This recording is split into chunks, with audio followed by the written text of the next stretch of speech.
This is so embarrassing to talk about, and there are some things in the Bible that are just embarrassing to talk about. Let's talk about circumcision. Now, in order to introduce this topic, let me share again with a little joke that somebody played on me. I was first starting to preach, and this man asked me to come preach to his ministry. And with a straight face, he said, Tim, I need you to talk on the historical significance of the foreskin.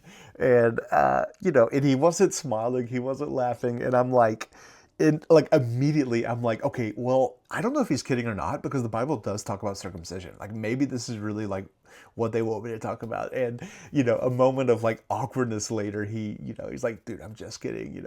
And since then, I will say this, I have also played that same joke on a few other people. All right. So why are we talking about circumcision? Well, because honestly, it kind of stumped me this morning.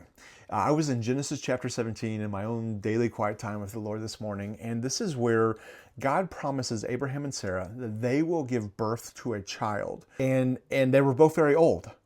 And so like God's like, hey, this is my covenant with you. You will give birth to this child. And here's what you are to do, Abraham. You are to be circumcised. Now, when I read that this morning, I'm like, wait a minute. That's the only thing God told Abraham to do? To be circumcised? Like there wasn't 100 things, there was only one thing, and what an odd one thing. So this kind of begged a couple questions. Like, how would Abraham have received this information? And two, why circumcision? So here's the first thing. Abraham would have known what circumcision was. So at that day and time, circumcision was a thing. So for example, let this blow your mind.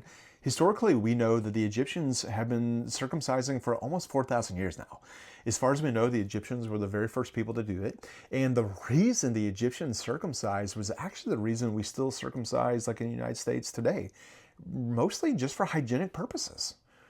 Now, in other cultures, in Canaan, other countries in Africa at that time, we do know that circumcision was a thing for like rites of passages, maybe when a boy became a man or when a boy became a warrior, or even for religious purposes, some people would be circumcised.